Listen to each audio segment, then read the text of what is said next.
Hello, and welcome to Page Turners, a bookish podcast. Each week we choose a different book and then we come together and we talk about it. Just think of us as your book club detectives, solving crimes. You can read along each week and berate us for our wrong opinions, which of course there are many, and cheer when we get it right. Woo! That's Amy. And that's Liv. Hey, how are you? Oh, well, not stressed anymore. I'm on the end of the stressful period of the house move. Yep. The house move saga very much continues for anyone that's been listening to the podcast purely for updates around the house move. But yeah, I think we're at the end of the worst of it, potentially. But not fun. Don't recommend, and we'll try and avoid doing it for a really long time, if possible. Excellent. And I think everyone's determined to know, are you happy with the house now that you're in? I love it. Yes. Yeah, I really love it. Mm-hmm. That's all anyone wants to know. Yeah, there you go. I don't imagine there's going to be any more updates, but if there are any joinery-related sagas or anything else, I will keep you all up to date very much. You mean everyone's not invited for the housewarming party? Of course, yeah. Page Turners a bookish podcast, the housewarming. We could do a launch party at your new house. We could. Only for close friends and family, not just random listeners. No offence, guys. No, we've talked about triangulating my location before. But that's why you had to move. Yeah. That's why you guys had to buy the new house. We became too famous. That was it. Yep. Those 16 of you that have left a 5-star review just constantly outside bombarding. Thank you for everyone. Oh yeah, no, I mean, thank you so much. Very much appreciate it. But also leave my front garden. Yeah, come on guys. It's time to pack the tents up. It's getting too much. How are you? Yeah, not bad. If at any point you hear me go, oh, it's because I've had some teeth out. Obviously Amy didn't really care because she was moving house, and it was difficult for me to not have that love and support from her. But I suggested you eat ice cream. To be fair, I had completely forgotten the fact that I could eat ice cream, and then I did have a lot of Ben and Jerry's. So if anything, you cared the most. I made the biggest difference to your recovery period. Other than the dentist, who actually pulled my teeth and treated them. No. I hate the dentist. No, I mean, weird thing is I realised, and actually one of my friends told me this, is that your brain stores away pain. You can't actually remember how pain feels. You remember it feeling bad and be like, oh, it was awful, but you can't actually conjure the actual feeling of pain. Any neuroscientists, and if they're thinking, oh, that's fucking bullshit, please tell us. I'd like to know. There's nothing I like more than being proved wrong if it means I get to know other things. No, that's wild. That would make sense, because there has been things in the past that you remember, as you say, that was a really horrible time, but cannot think about what it would have felt like. Can't recall that sensation. Yeah. But I do know that toothache is probably one of the worst pains I've ever had. It's really horrible because it's nerve pain, isn't it? And I know nerve pain you can't really treat it as such, because sort of normal painkillers don't work with nerves. Is that right? I don't know. Something like that. Again, normal painkillers did not work for me. No. But they actually removed one of the nerves in my tooth. Sorry if anyone is squeamish about teeth, other than Alex. Yeah, sorry. Should have been a warning. Warning. Sorry. You had to live through it, so I feel like people can listen. That's very true. Yeah. Anyway, moving on. What are you reading at the moment? I'm currently reading a highly anticipated book for me. Ooh. I know. A Fate Inked in Blood. Oh, by Daniel L. Jensen. Yes. It's up there. Ah! Yeah, oh, it's lovely. Thank you. Yes, so Norse mythology. Love some Norse. Vikings. Yeah. Very early days, because I've been a little bit busy. But yeah, I'm very excited to read it because I'm a huge fan of the Bridge Kingdom. So yes, yeah, I was gonna say. I think we've spoken about this before. I've not read the third one. Have you read the third one? No, and The Reluctant Heir. No. Yeah, no, I've not. I'll get there. The duology was smashing. Didn't really need to add to it. No, for sure. What about yourself? What are you reading? I have just finished Bride by Ali Hazelwood. Right. Okay, I'm very excited to hear your thoughts on this, because have you read it? No, but I it's coming up, I think, after this one. Read Love Hypothesis, that's it, yeah.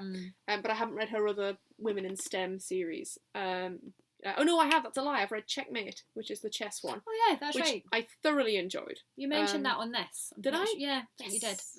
Yeah. Making me sound like an Ali Hazelwood fangirl. Oh yeah. Yeah, no, I really enjoyed Bride. It was a really nice touch of like sort of fantasy urban, because it was sort of set in our world, but then Although I will say something. Do I have my phone on me? I don't. It's recording. I basically, the main character is a werewolf, and he's an alpha, so of course he's 6'8" and 30,000 feet across. But I just kept imagining, you know that Doge, the meme with the dog, Doge, yeah, the little Shiba Inu. Nobody's proper hench. Have you ever seen that one? That's all I could imagine when I was thinking about him. Oh, yeah, but that is it not quite sexy? It is quite sexy, but that take you out of it a little bit. Just a little. Just whenever he was described, so whenever they were having sex, I could sort of imagine he was fine, but like whenever she mentioned like being pressed up against him or whatever, like she mentions him being really broad, and that's all I can imagine is this dog with like this really weird hench body. That's it. So, yeah. So did you like it? Yeah, I think so. Yeah. It's huge. It's got a lot of hype around it right now. Yeah, I have seen a few things that people were like, what the fuck is this person talking about? Like sometimes she says some weird stuff, but I kind of like it. I feel like sometimes they say things that I would say, like words that don't really make sense, but make sense in someone's head. Okay, yeah.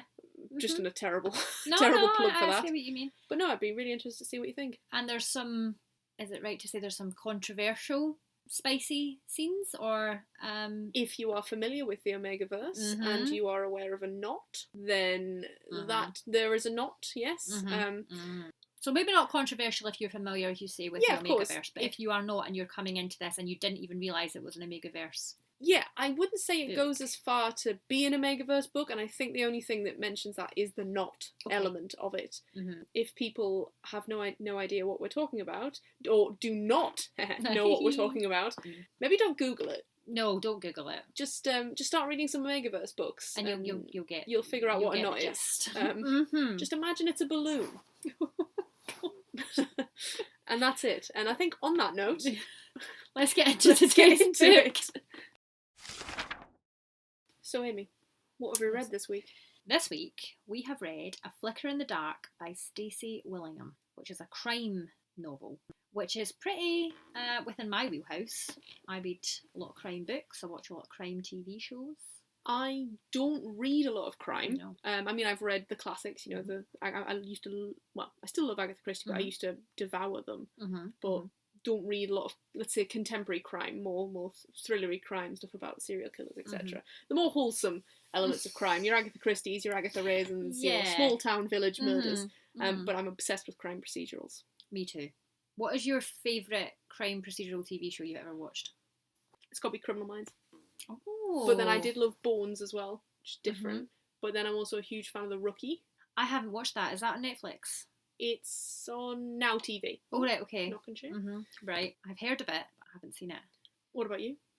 I don't know if you would class it as a... Well, I think you would class it for crime procedural, but Line of Duty. Oh, I mean, yeah. Line of Duty, Happy Valley, those sort of like BBC productions that become quite gritty and very fun. Much so. Yeah. Nick and Bent Coppers. Yeah, I was going to do the accent, but we all know I shouldn't be allowed to do accents. Yes, so I think I prefer a grittier crime drama. Nice.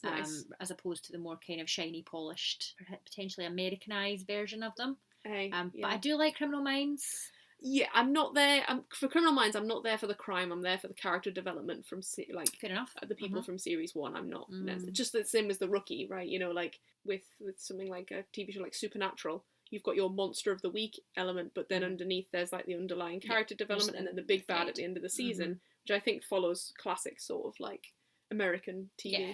Especially when you're looking at like 20 plus episodes in a season. Yeah, that is a bit of a slog, for sure. But anything that's just a little bit like, ooh, I'm quite interested in. Not generally with books, which is a strange one. So why not? What do you think makes you sort of, not avoid them, but maybe you don't gravitate towards them? Maybe because I think I read, my main reason for reading, other than my love of it, is probably escapism. And so potentially contemporary thrillers or contemporary crime novels are a bit too real. I mean, fantasy is my top genre purely because I think it's almost a no holds barred in fantasy and you can get such variety, whereas I imagine with crime, although, you know, I've only read a few, so I could be completely wrong here, there's a formula to it which could become quite obvious to pick out. I would say I totally agree with that, because it's not, although it's a genre I consume a lot of, it's not one I would binge. So I'm unlikely to read multiple crime novels in a row. Right, okay, because yeah. I think you start to really quickly pick out similarities, and then it kind of takes away from it. And they do tend to blend together, especially if you read maybe crime books by the same author, because a lot of the time authors will write multiple crime books, maybe with the same detective, or it's that kind of idea. If you do that, I find that sometimes it becomes you get a bit jaded and a bit like, right, okay, I know who the killer is because I can see your plot device that you've used multiple times. This is an interesting question, if I do say so myself. When you figure out a twist, or you figure out the killer, let's say specifically with crime, does that ruin the book for you? No, it doesn't ruin it, because I think that it is a testament to the author's writing, and I think we spoke about this before, that if you are given the right amount of hints and breadcrumbs throughout, then you should be able to use those, I think, to come up with a logical guess of who the killer is. If it's sprung from absolutely nowhere, and you are like, who is this person that you've just brought in the last 75%, and this is the person who's been doing all this, and everything else has been a red herring, I think that would ruin it for me more. No, I completely agree. I don't think authors should be penalised for having built a plot that draws the reader to the right conclusion.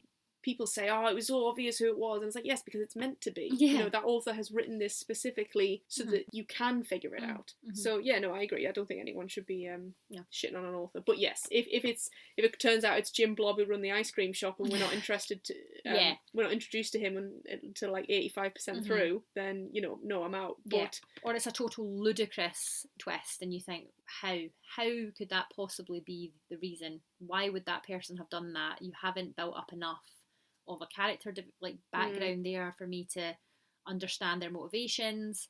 Then I think it takes away rather than adds, for sure. Fair. I have another question, and this might be a bit more out there, and we might have to edit out a lot of thinking time. So be prepared. What has been your favourite twist that you've read? You don't have to tell us the twist, but with an author or a crime specifically.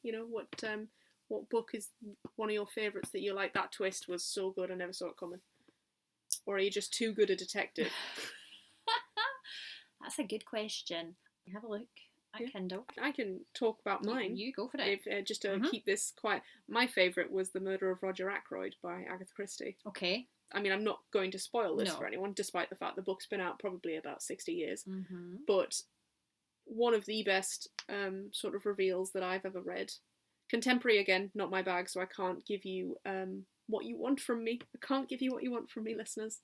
Right, okay, they've got a few. No, let me do the kind of obvious one, or maybe not the obvious one, but the one that's extremely popular. Okay, go for it. The Silent Patient. Yep. I don't know who that is, or what it is. Who's it by? Okay, we might have to stop this and look at the pronunciation of the person's name. That looks like Alex Michaelides. I think so. We'll go with that. Okay. Or Alex Michaelides. Sorry, Alex. Sorry, Alex. We won't tag you in this. I mean, even looking at, just because I've searched for it on Kindle, 286,512 reviews. Yeah. Okay, fair enough. And an absolute classic twist throughout, actually, that makes you think. Yeah. How? I know we're supposed to be talking about plot and setting, but it seems like an idea. How do you think that A Flicker in the Dark compares to The Silent Patient? I would say that it's a fair mystery. And I think the author does do a good job of giving clues. Yep. But this might just be because I have consumed a lot of that kind of content, but I think I kind of sussed it maybe a little bit too soon. Okay, but that doesn't mean that everyone else will. No, that's true. And I think, we talked about this before, I was very much in the belief that it was not who she thought it was.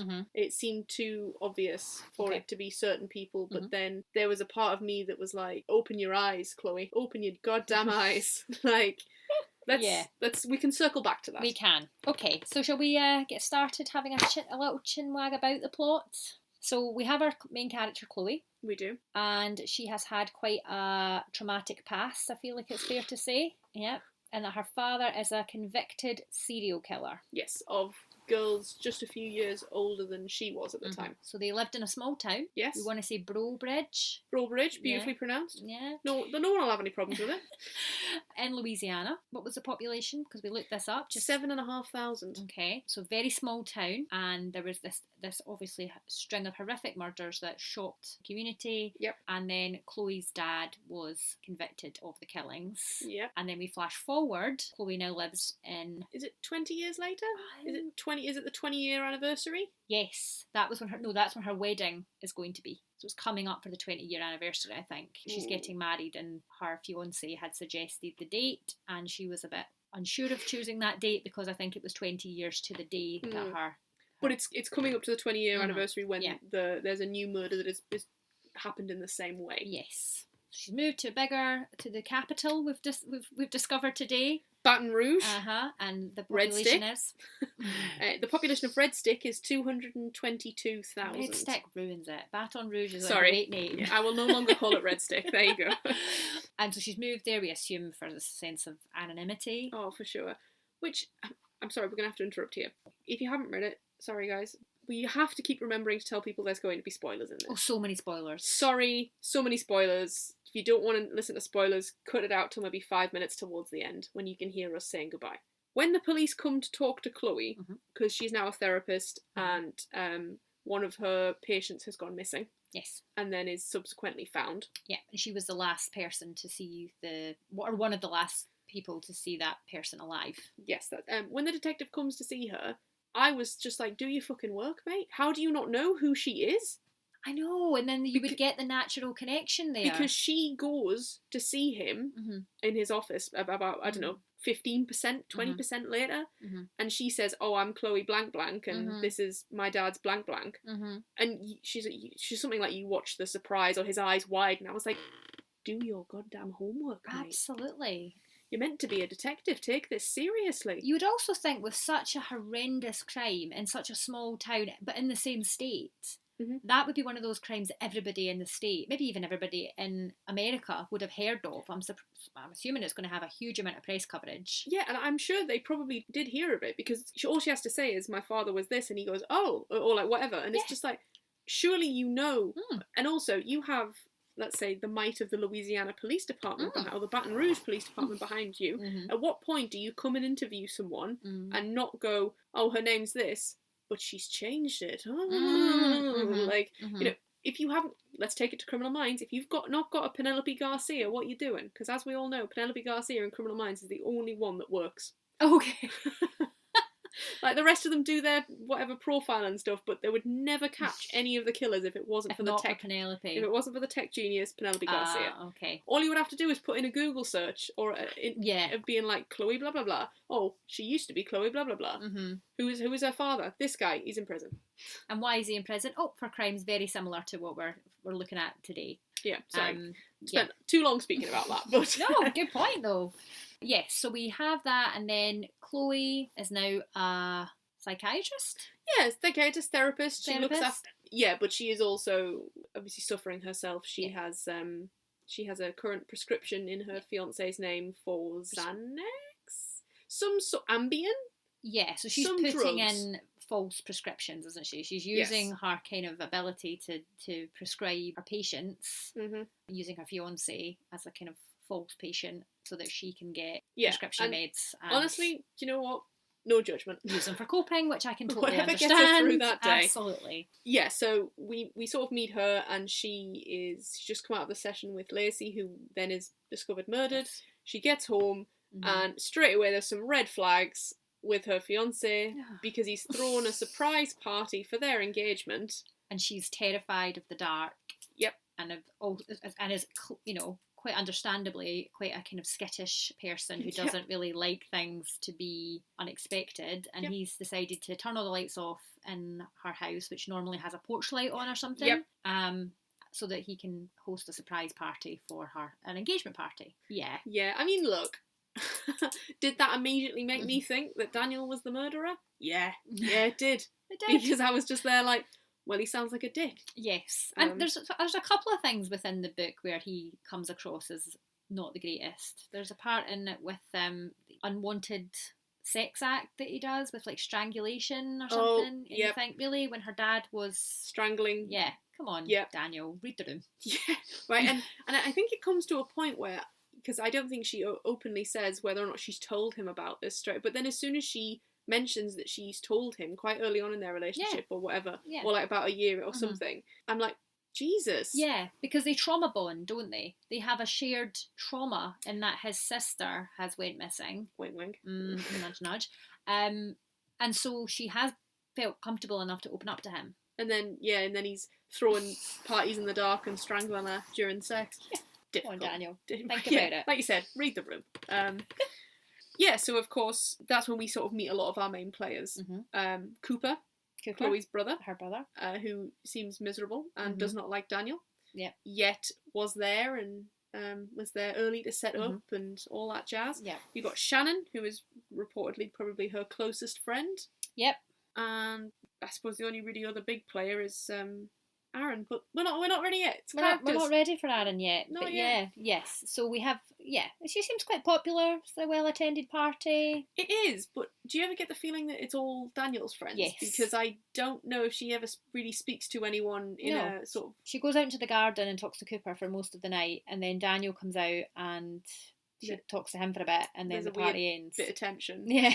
Yeah. Yeah. So it doesn't strike me as a party that he's thrown for her. Very true, very true. We should probably mention as well, we get a lot of flashbacks, which is good because it sets the scene from, we know that her father's been convicted for murder and he's murdered, was it 4 or 5 young girls? And we get her revealing that ultimately she is the one that dobs him in. Yeah. Because she finds a jewellery box full of trophies from each girl in his closet. Yep. And she takes it to the sheriff with her mother. Is she like 10 or 11? Yeah, she's very young. Yeah, I would say no older. I could be totally wrong, but no older than 12. Yeah, because you've got Lena, who is probably the most prominent victim. Across all of the girls throughout both. What they say it's set in 2018, so we're looking at late 90s.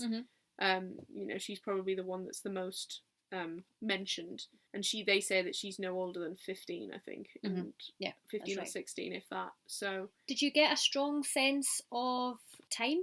Did you feel that the setting, the way it was written, you felt that it was the 90s when you were reading it? No, nor did I. No. That's a really interesting question. No, I think the only reason I was aware of the time shift was because it said there was a time shift. Yeah. I wonder whether that was potentially lost because of the small town vibe that you got from Brobridge, like, the idea that there was like the cute little summer festival that they had and stuff. I wouldn't say that's a particularly late 19th century thing. No. Oh God, as if I've just referred to I know. the decade you and I were born in as the late 19th century. Who am I? Gen Z? We need people on our team, Liv, please.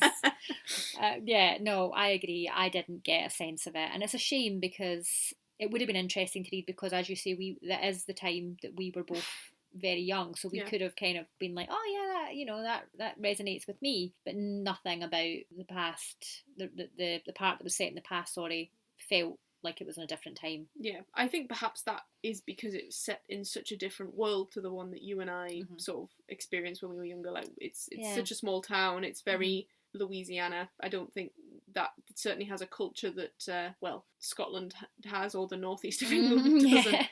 It didn't feel nostalgic or retro in a sense. No. But I wonder whether there's a part of that. I'm getting deep here. Hold on to your hats. I wonder whether there's a part of that that is done on purpose because it's never really left Chloe. Ooh. Yeah. Oh, you're giving her a lot of credit, Stacey. I'm not saying it's undeserved. I'm just saying that. If she wants to say, guys, that's exactly what I intended, then I wouldn't blame her. Nope.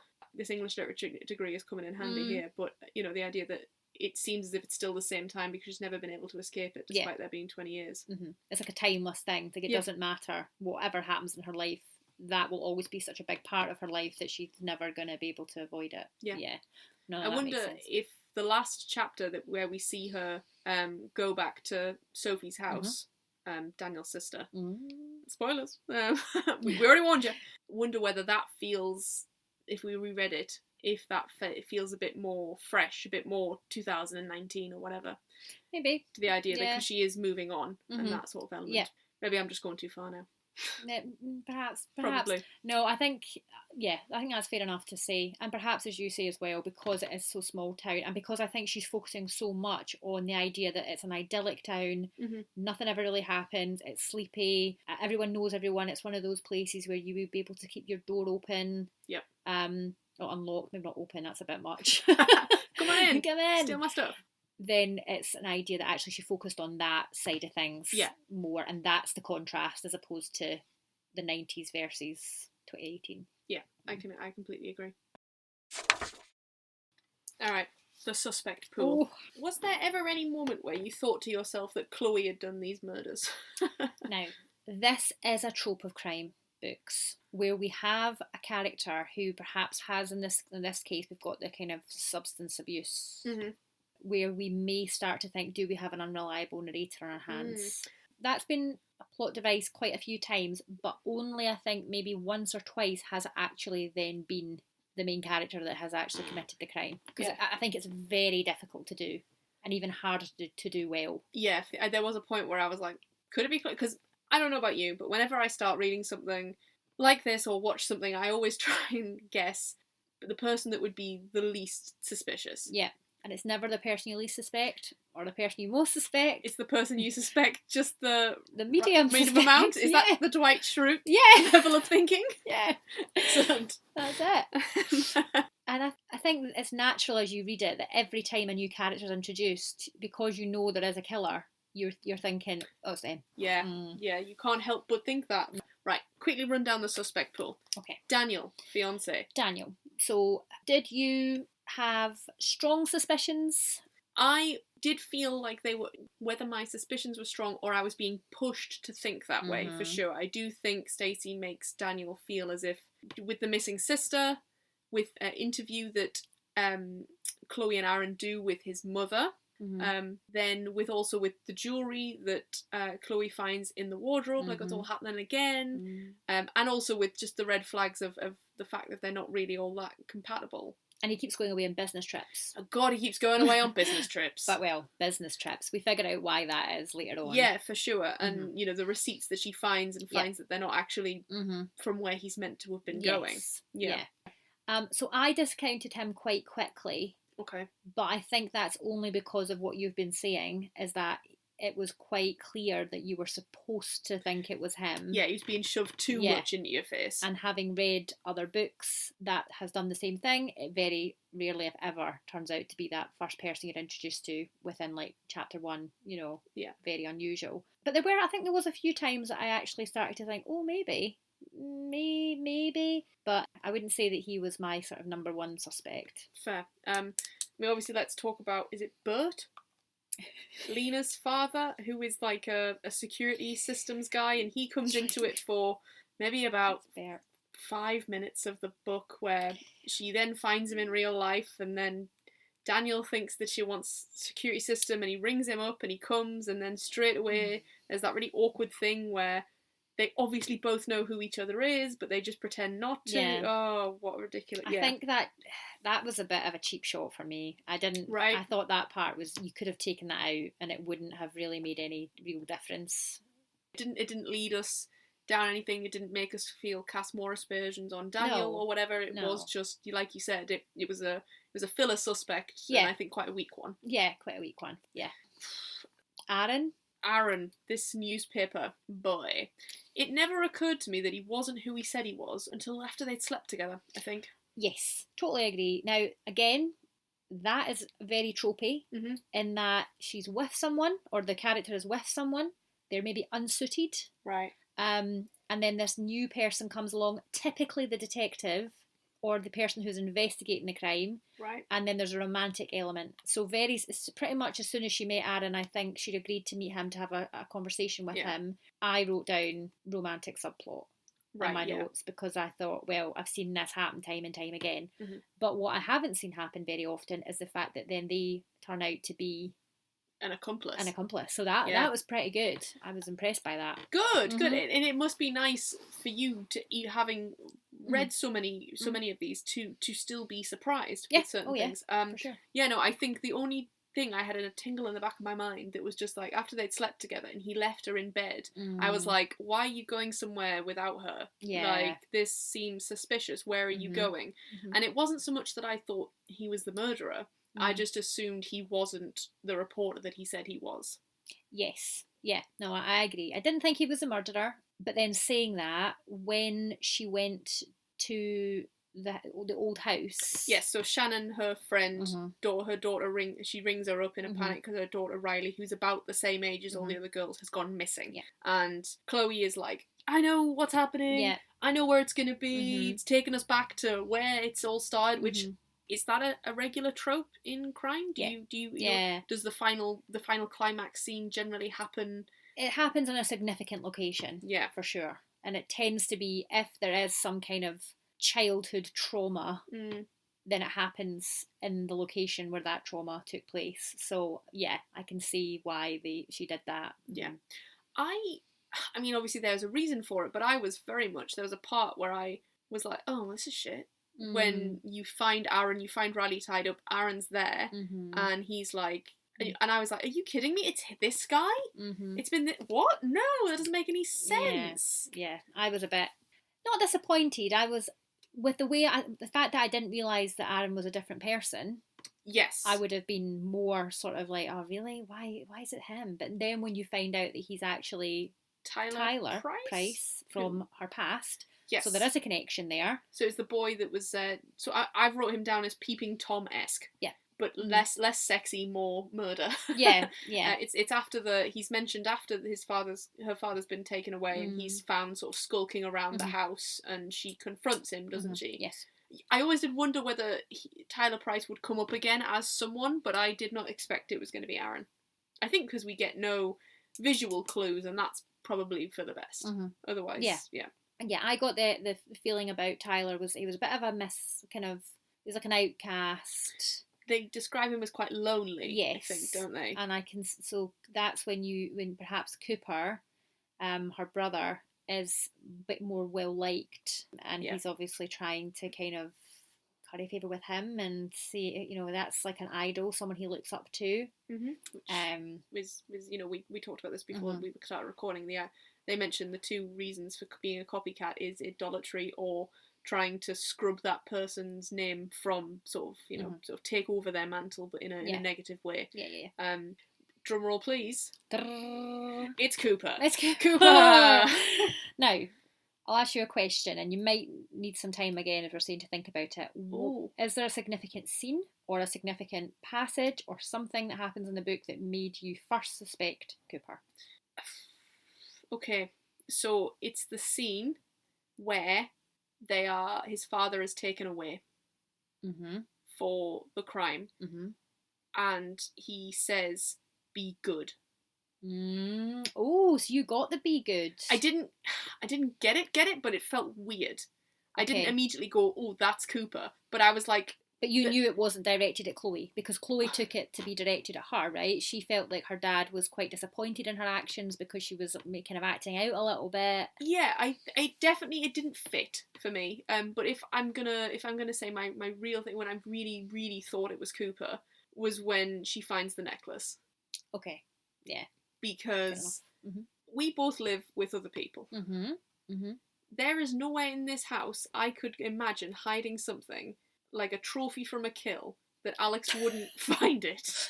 I have no loose floorboards under my bed that I could... And even if I did, I wouldn't ever risk the idea that it would be in there. So that wrote Daniel off for me. No. Have you seen The Fall with Jamie Dornan? I've seen the first season, and how he gets away with it. Right. Which is crazy, yeah. That was my point there, that he was keeping all his kind of murdery paraphernalia in the loft. No. And she just did not go near the loft. No. Never. Ever. Really? Yeah, there's not a part of this house where Alex and I don't go. No, I mean, I don't like going up into the loft, but I would assume don't hide things up there, because I might go. I'm not never, there's no chance I'm never going to go up there. Like, I would also find it deeply suspicious if Alex kept going up into the loft, and I was like, what are you up in the loft for? Because we don't store an awful lot up in the loft. It's not a huge loft. So, like, if he kept going up in the loft, I'd be like, what are you getting into? Oh, just hiding my jewellery from dead girls that I've been killing. Like, I know, exactly. How many excuses do you have to make to keep visiting your box of treasures? Yeah, just rent like a storage unit. Hide them there. I mean, look, it's a paper trail, but I've watched too much crime. Yeah. It's better than getting out of the house. But yeah, no, so that wrote Daniel off for me, and I was like, who else has access to the house? Cooper has a key. Cooper has a key. Great. Yeah. What about you? Again, I think I was at a bit of an advantage, but when there was a couple of different things. So the first one was that there was a shadowy figure with the shovel, but it wasn't definitely her dad. She definitely, and that comes back to the unreliable narrator there, she definitely we take that on faith that it is her father, for sure. Yes. Sorry, go on. No, but I think, and I totally see why you would, but again, if people have read books or watched TV shows or movies, whatever, where there is this element of crime from the past, a copycat killer, it's fairly common that the person who was accused in the past of committing the crime was wrongly accused. Yeah. I've read that quite a few times. So when I realised, okay, so one, the dad couldn't actually show the police where the bodies were buried. What does it say, that there's the assumption that wild animals had carried them off? Yes. Which, come on, really? I was thinking all 5 of them? Exactly. Or all 4 of them? Like, that's a voracious pack of wolves. Yeah, that is one well-fed pack of wolves. Exactly. Yeah, taking one each. Like, I'm not sure. But they had enough evidence from hair and clothing fibres, I want to say. Probably. That I thought, yes, I don't think it's the dad. But I think the dad knows who it is. Which leaves who you would with one option. Try and protect and take the fall for, but his son. Or his daughter. But yeah, I was like you, I had kind of, she wasn't in the running. Very fast. Is it her? Nah. Exactly. She's dealing with other things. Yeah. Things are too much for her to start murdering people. Exactly. She's a struggling anyway. With what she's went through, so I would imagine she would be a complete and utter mess if she'd committed all these crimes. Yeah, and also she's like, as we discussed, 10 and 11 years old, so she's definitely not the initial crime committer. No, for sure. Totally. But yeah, that's what. Let's talk about Sophie quickly, Daniel's sister. So we get sort of this, the major, I think, the thing that puts it into her head that it's Daniel, that final nail in the coffin there, is the idea that his sister, also went missing around about the same time, and wasn't. Is it that his dad never took credit for her? Or is it? It's something the circumstances around the disappearance didn't match. Yes. Okay. So it couldn't have been lumped in with the initial initial victims. So element there of Chloe thinking that Daniel has killed his own sister, and his mum does not help with that theory, for sure. Not at all. Not at all. No loyalty to her son at any point. Like, they go to see her. Aaron and her go to see his mum, and she doesn't know who she is. He doesn't really talk to the family. Her husband is out, like always. Yeah, she just says like, oh, girl ran off, or like, does she say something like, I wouldn't be surprised if he'd killed her? Yeah, she does. Yeah, I know. Way to dob in your only son. Why are you doing that? But yeah, it's basically because he wanted his father to stop abusing her.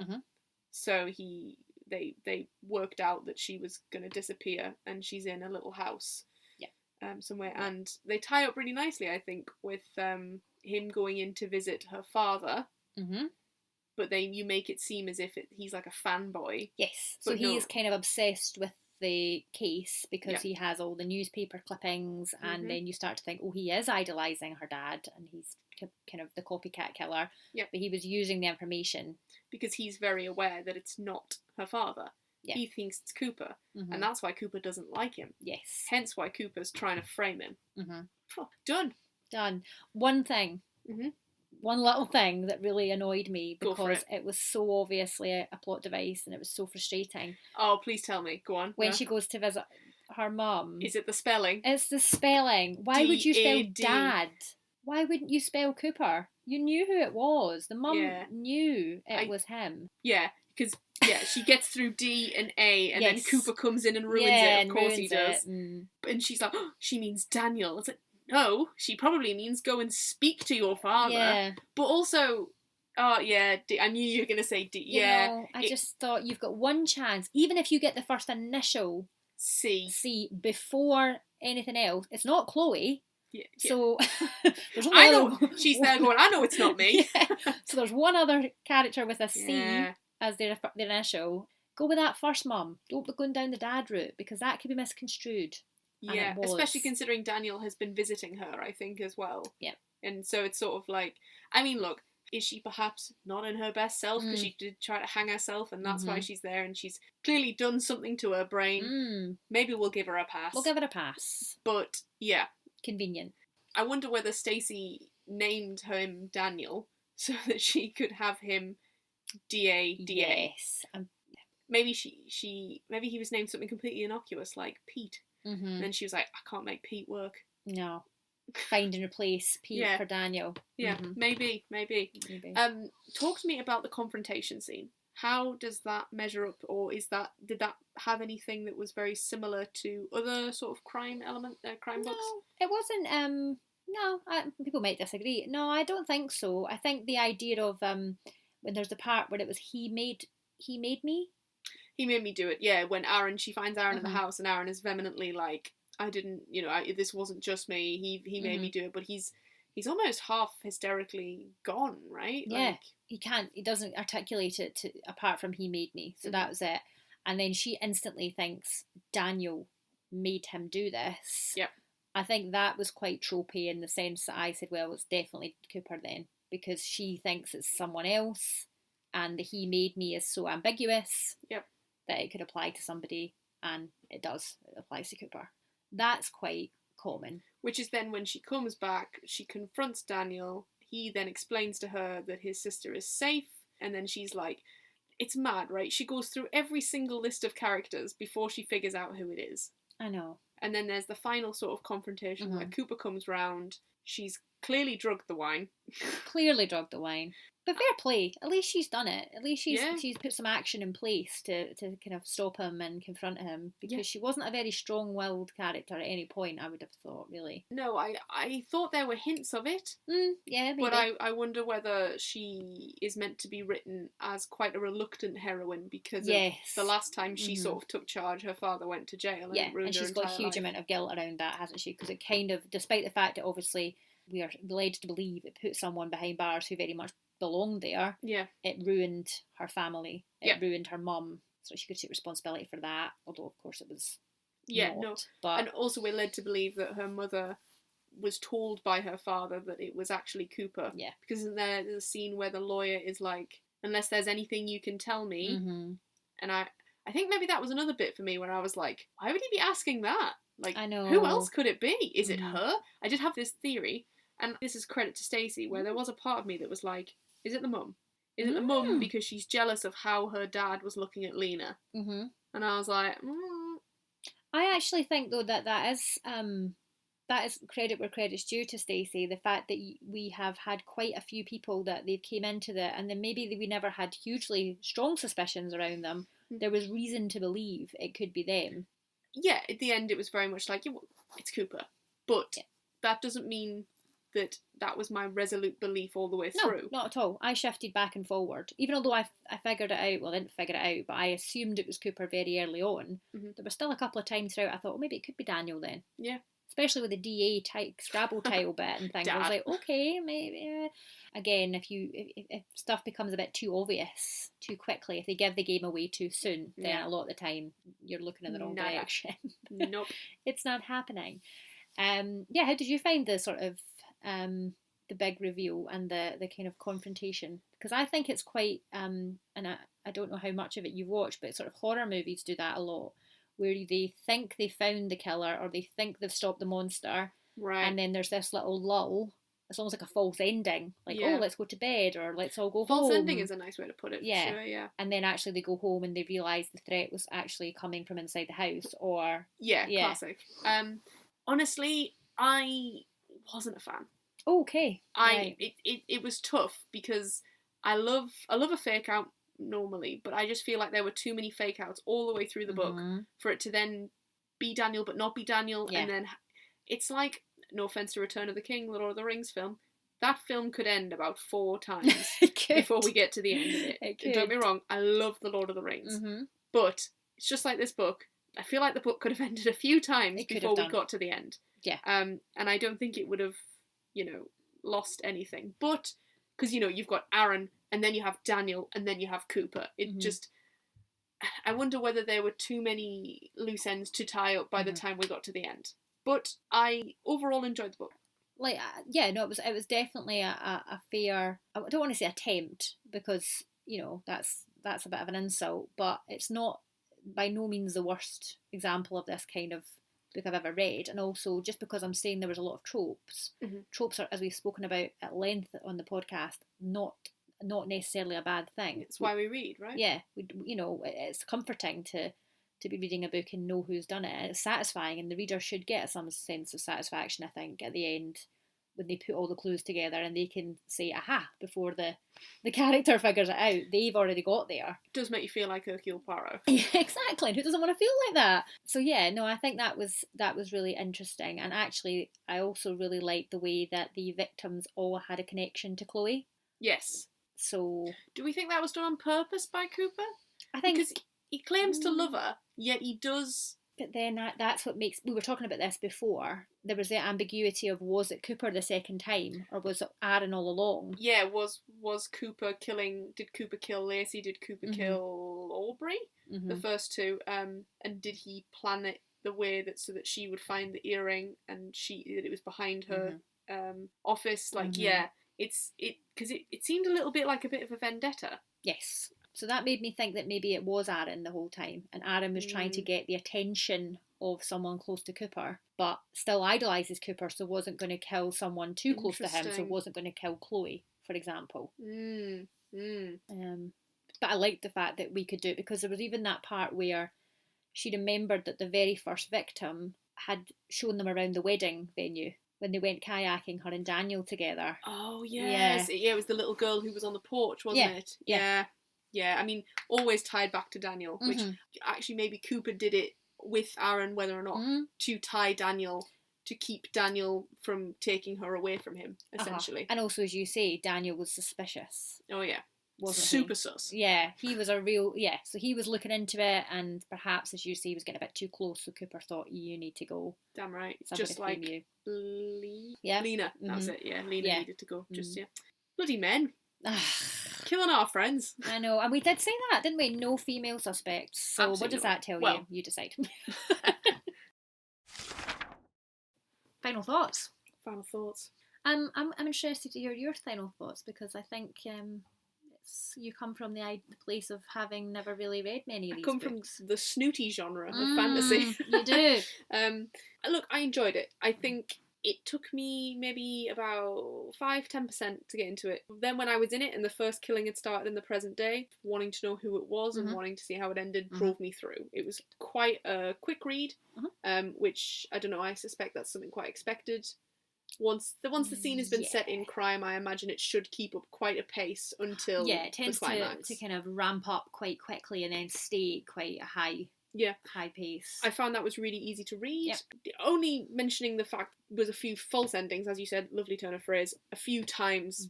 But other than that, no, I thought it was really well put together. And we've spoken about, you said yourself, you can see why it's been optioned for television. Yeah, I think, I mean, I can picture it in my mind as being like 6 episodes.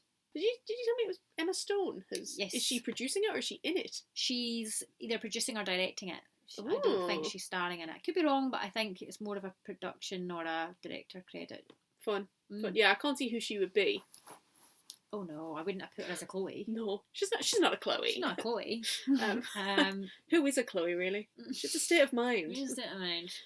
Yeah, no, I did enjoy it. It was fast-paced, and I think because I've read so many similar kind of books, I'm not saying it took away from it, but it just meant that I maybe didn't have to be quite as in it, because I couldn't really commit to like sitting down and really taking it all in. Fair. But I don't think I missed anything, really. We were talking about taking notes. Did you take any notes this time? No, but that's not a bad thing, you know. When you read... Yeah, there wasn't an awful lot, other than when we had to just remind each other of the names of people before we started. I think the plot really much stayed in there. Yeah. I'm tapping my head, the old noggin. Would we recommend it to a friend? Yeah, I would recommend it to a friend. Yeah. I wouldn't sing its praises. I wouldn't say read it over anything else. But if you're looking for a kind of crime book, then yeah. Or if someone was to say to me, "Oh, I was thinking about reading this. Should I read it?" Say, yeah, go for it. If somebody asked me like, "Oh, I see you'd read this. Was it worth it?" I'd say, yeah, it's a good read. Yeah. Has it turned me onto the genre completely? No. But no, not a bad thing. And then I don't think that's its fault. No. It was already stacked up against a pretty high love of the fantasy genre. If people are looking for other crime novels, what should they be reading? I think just have a look at the big players. So Lisa Jewell, Gillian Flynn. So like Sharp Objects, if you've read Gone Girl, read Sharp Objects. It's a similar kind of storyline, and it has that idea of a twist in the tale of who did it. Fun. That's a really, really good one. But I would say it's sort of significantly darker. Oh, okay. Yeah, just be aware of that. Nice. I would say if you are looking to get into crime, I could not recommend Agatha Christie's enough. But then also I've read a really good one, The Taxidermist's Daughter by Kate Moss. Oh. That one is more of a historical crime. I think it's more a period crime. I like that. I'll show you when we stop this. But yeah, that's it. Should we talk about our big news? Yes, let's talk about it. It's going to be such a letdown. I know. Everyone's like, oh, what is it? What is it? Well. So we've got a Patreon. We have been thinking about it for a while. It's 2 tiers. We've tried to do it so that it would be as little to pay for as you could. It just means that we get the chance to put out content that doesn't have to be edited or whatever, that can be, held behind closed doors, so to speak. Yeah, I think that's important to say, because perhaps it might seem a bit of a surprise that someone would have a Patreon when you've only have 6 episodes. But the reason is there's content we want to put out there. We think you guys will hopefully want to listen to. Yeah. But we just don't feel, well, I don't want to speak for you, but my own sort of personal sort of background career-wise, it's difficult to put these kinds of things out there without a paywall when we're talking about particular content. But we don't want to not talk about it because of course not. we want to come together and we do want to talk about the book. So far there is the mini-sode about sex scenes in literature, which we go ham on. One of my favourite things we've ever recorded. Please listen, because it is great. And then the second thing that I've just put up there, or I think is currently uploading, is the unedited chat where we talked about in depth the sex scenes at the Pumpkin Spice Cafe. We gave you a very little brief, if anything, we gave you a closed door podcast of it, and on the Patreon we've given you an open door. 1 chili pepper versus 3. Yeah, 3. I hoped you wouldn't be described as 5. No. But we're only little guys. Like, obviously it may sound silly, but it's what we love to do, and anything that we get back from it in terms of money will just be to upgrading equipment and all sorts. We did invest, be kind of remiss to say, a huge amount going into this blind, because we didn't know how well received it was going to be. Still don't really. But we hope that kind of reflects in the quality of the content. We are serious about this for sure. We do want it to be a success, so we have invested in it. So if you would like to invest in us, please. Please invest in us, because we will invest in you. Yes, absolutely. Gonna put a bunch of stuff on there. We're hoping to, if A Flicker in the Dark does come out on the TV, we'll watch it and do some live streams or some live reactions or something on the Patreon. I'm sure someone who knows how to do that will tell us how. Next week, we're back in my little comfort zone, and we're reading. Can't stay away too long. Cannot. We are reading Amy, God Killer by Hannah Kaner. It's gonna be class. The sequel has just come out as well, Sunbringer. I already feel like we're gonna love it. But yes, we have a Patreon. We do. We'll link to it. It's just Page Turners, a bookish podcast. If you want to try and find us, I'm sure we'll throw up a link on Instagram. On Instagram, we are Page Turners Pod, and you can always email us if you really feel like it. Oh yeah, please do. I'd love to hear from you. Podcastpageturners@gmail.com. Yeah, fan mail is encouraged. Hugely encouraged. I think there was a question asked of you on Instagram. Oh yeah. Around how we choose books. Yes. So I think is it fair to say that the idea will be eventually we will be looking for some feedback from the audience? Yeah, I think we said something quite exciting, like if we reach 100 5-star reviews or something, 100 followers or something on Instagram, we'll open it and you guys can choose one of our next reads, and we'll make an episode around that. So yeah, that's definitely something we will be doing. Thank you so much for listening, guys. Thank you. We have been Page Turners, a bookish podcast. Happy reading. Bye.